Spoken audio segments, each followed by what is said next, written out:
they can assume form, including spacemen or solid objects like flying saucers or so on. That's why when they appear on the radar scope and a jet gets up there, they vanish right in front of the palisade, because they're nothing but a spirit.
We'll start up here. In 1784, an act of God placed the Bavarian government in possession of evidence which proved the existence of the continuing Luciferian conspiracy. This explains the previous 9 pages, goes into it in detail. We don't have time to do it completely.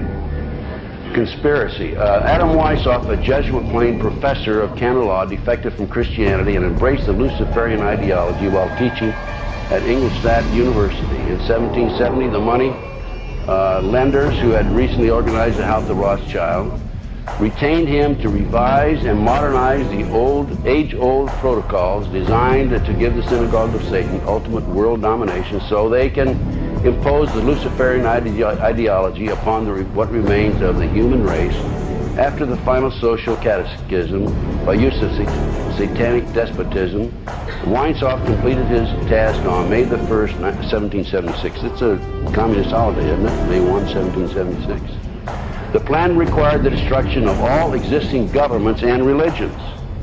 This objective was to be reached by dividing the masses, whom he termed goyim, meaning human cattle, into opposing camps in ever-increasing numbers on political, racial, social, economic, and other issues. The opposing sides were then to be armed, and an incident provided which would cause them to fight and weaken themselves as they destroyed national governments and religious institutions.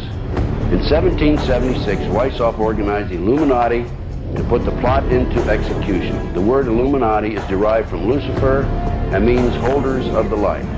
Using the lie that his objective was to bring about a one-world government, to enable men with proven mental ability to govern the world, he recruited about 2,000 followers.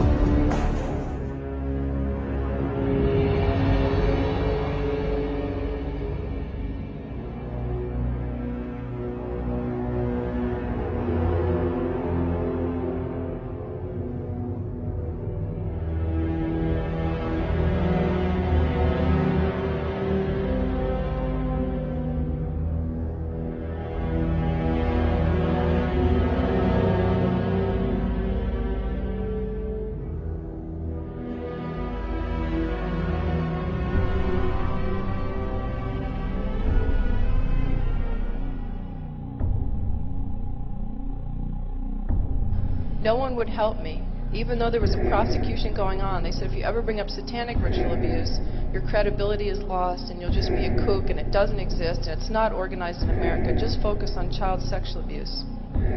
So I took my children to a child sexual abuse hospital, and while they were being treated, and I had legal custody of my children, and my husband and his lawyers and the judge found out my children were in an expert hospital. They confiscated my house, everything I've ever owned, from my baby pictures to my clothes. I walked away with literally the clothes we had on our backs. took my cars, my federal post office box mail, my income, my assets. I lost everything by taking my children to an expert on child abuse. It was trying to stop me from what my children could disclose from being uncovered. And she showed me the drawings that the children were doing in her office, and they were of blood sacrifice, of people cutting their arms, dripping blood in chalices, of chalices with devil heads, and on and on and on. It includes group sex. It includes children being killed. And I remember I just felt like my guts were just punched out of my body. I did not know what to do. I didn't know where to go. I called every organization in the country asking for help, children's organizations. And no one wants to acknowledge satanic ritual abuse. His mom had taken him to protect him. And they were found. And I had been underground for 3 years, by the way. The mother and this little boy were found. The little boy was taken to a basement. He was crucified alive. First he was skinned. Belial, a mighty king created next after Lucifer, appears in the form of a beautiful angel seated in a chariot of fire and speaking with a pleasant voice.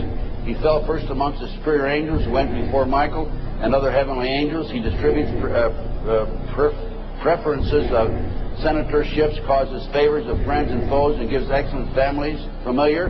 He must have offering and sacrifices made to him. Excellent. Number 15, create industrial depression and financial panic, unemployment, hunger, shortage of food. Use this to control the masses or the mobs, and use the mob to wipe out all those who dare to stand in the way. Well, I'll tell you right now, every expert I've talked to is talking about food shortage. And it's coming, I'm convinced. Number 17, expound the value of systematic deception. Use high-sounding slogans and phrases and advocate lavish promises to the masses, even though they cannot be kept. Lampe, Missouri was a place where I heard George Bush and Bill Clinton talking, where, from the point of view I had, they certainly were friends, and they didn't recognize any party lines between them. That's something for the, a smoke and mirrors illusion for the public. It's not something they adhere to because they had exactly the same agenda, and that was for bringing in this new world order. I heard George Bush talking at that time. He was talking to Bill Clinton, and I've since photographically recorded it and wrote it verbatim in our book, that when the American people became disillusioned with Republicans leading them into the New World Order, that Bill Clinton, as a Democrat, was going to be put into the office of president. This was decided in 1984. Actually, I'd heard about it even prior to that. But that, as of 1984, they were already discussing it as an absolute fact. Number 20, establish huge monopolies toward world government control. We're seeing that today, the huge monopolies. Number 21, use high taxes and unfair competition to bring about economic ruin by controlling raw materials, organize agitation among the workers, and subsidizing competitors. GATT, NAFTA. Number 22, build up armaments with police and soldiers sufficient to protect our interests. Number 24, infiltrate into all classes and levels of society, of government, for the purpose of fooling, bemusing, and corrupting the youth members of society by teaching them theories and principles that we know to be false.